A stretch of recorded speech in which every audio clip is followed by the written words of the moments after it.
Thomas Hobbes, A History of Modern Philosophy. Book 3.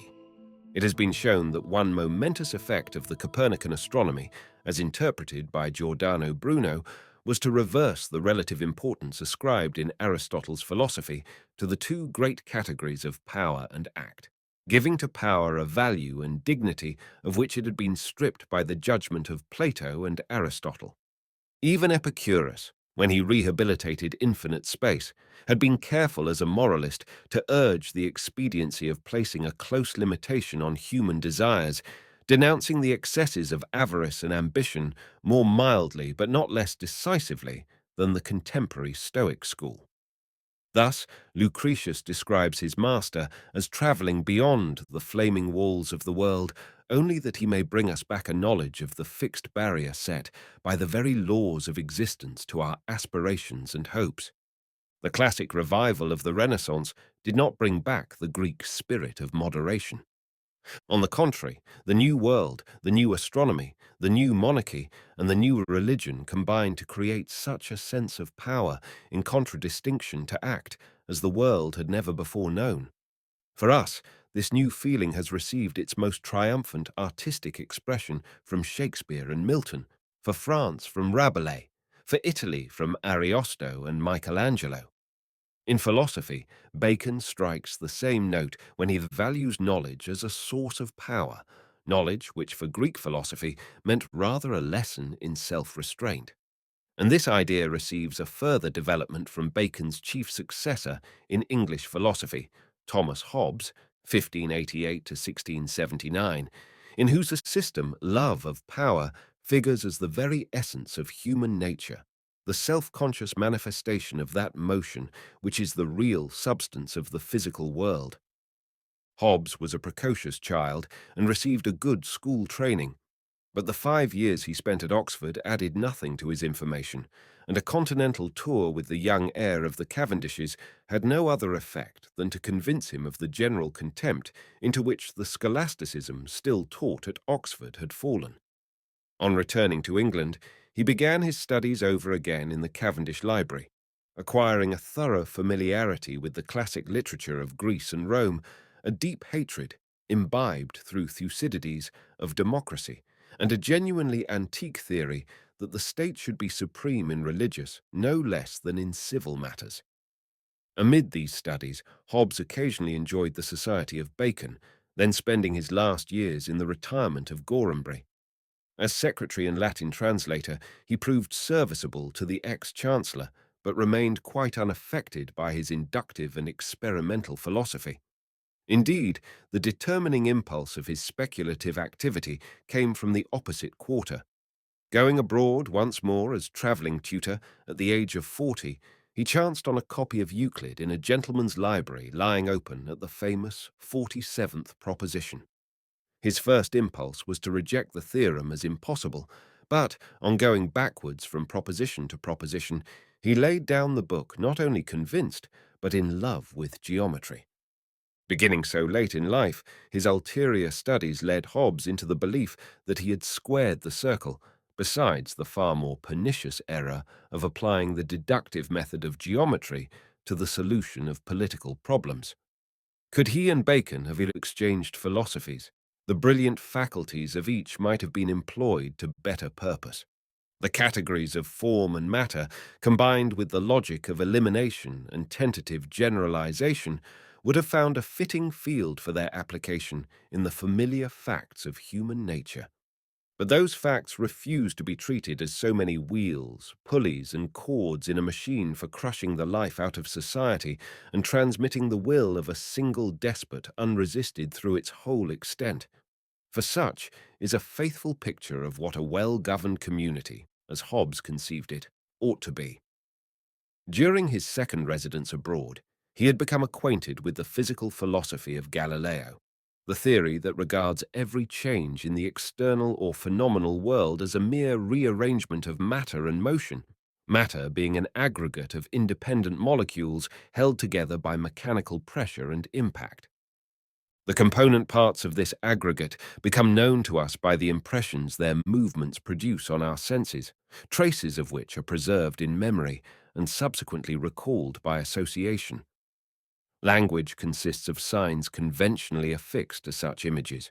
Only the signs, standing as they do for all objects of a certain sort, have a universal value, not possessed by the original sensations through which reasoning becomes possible. Hobbes had evidently fallen in love with algebra as well as with geometry, and it is on the type of algebraic reasoning, in other words, on the type of rigorous deduction, that his logic is constructed. And such a view of the way in which knowledge advances seemed amply justified by the scientific triumphs of his age. But his principle that all motion originates in antecedent motion, although plausible in itself and occasionally revived by ingenious speculators, has not been verified by modern science. Gravitation, cohesion, and chemical affinity have so far to be accepted as facts not resoluble into more general facts. Hobbes died before the great discoveries of Newton, which first turned away men's minds from the purely mechanical interpretation of energy. That mechanical interpretation led our philosopher to reject Aristotle's notion of sociality as an essentially human characteristic. To him, this seemed a mere occult quality, the substitution of a word for an explanation. The counter-view put forth in his great work, Leviathan, is commonly called atomistic.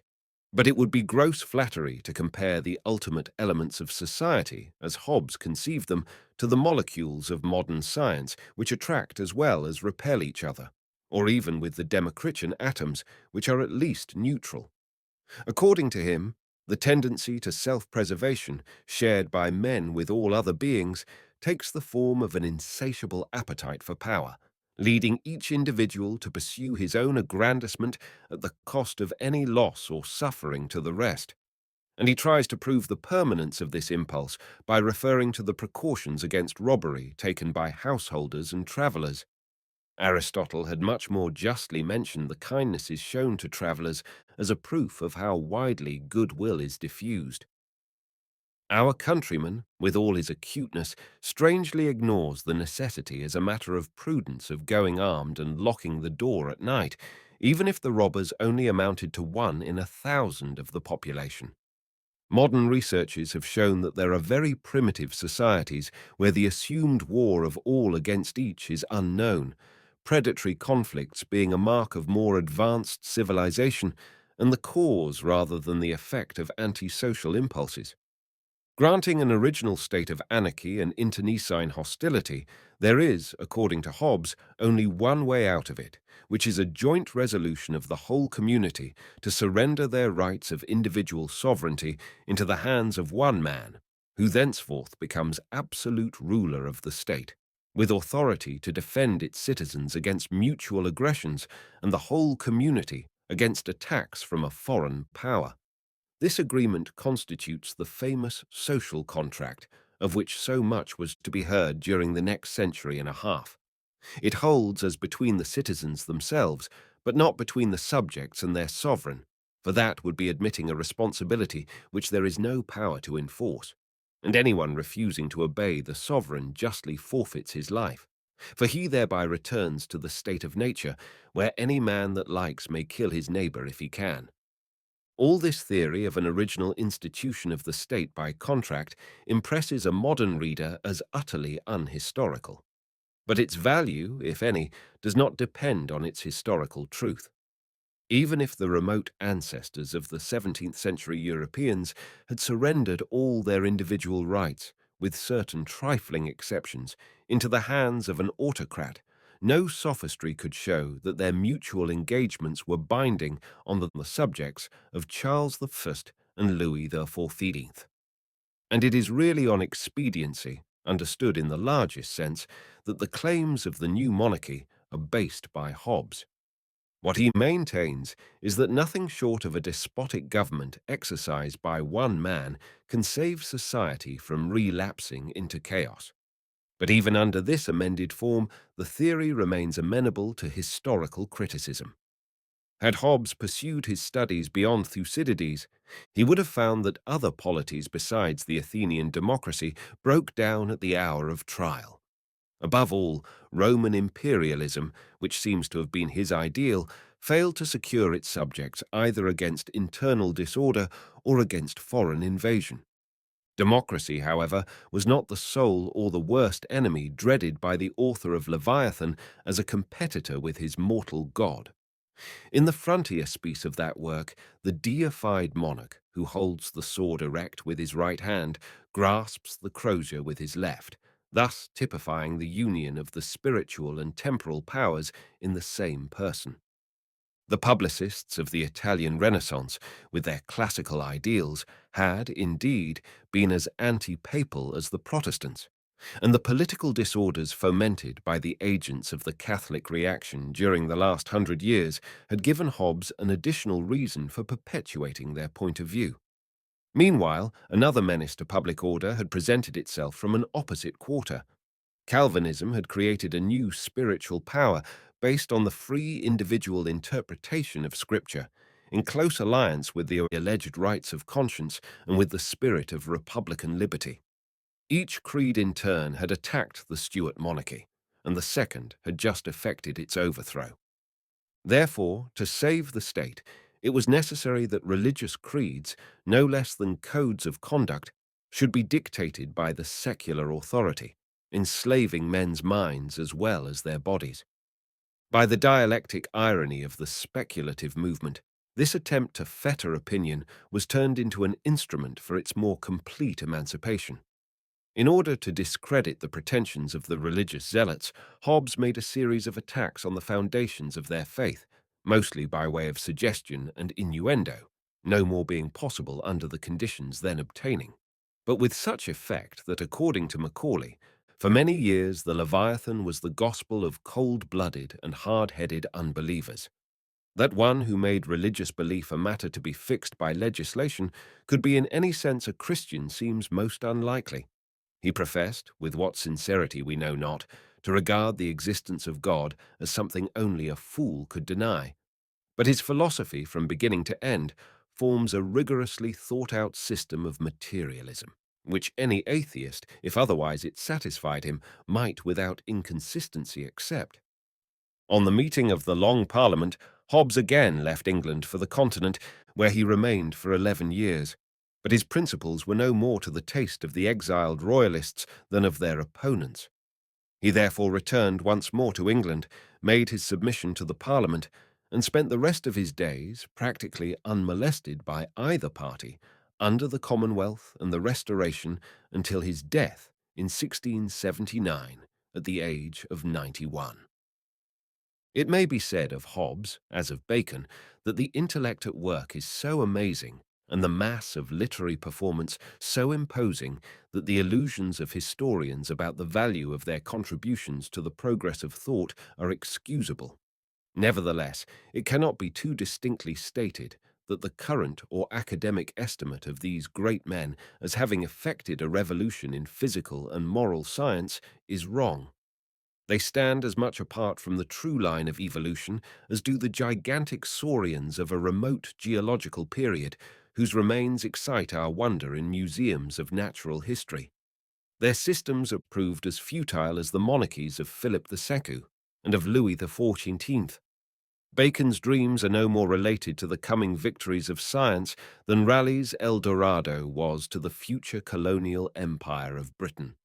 Hobbes had better fortune than Strafford insofar as he kept his head on his shoulders, but the logic of his absolutism shriveled up under the sun of English liberty like the great minister's policy of Thorough.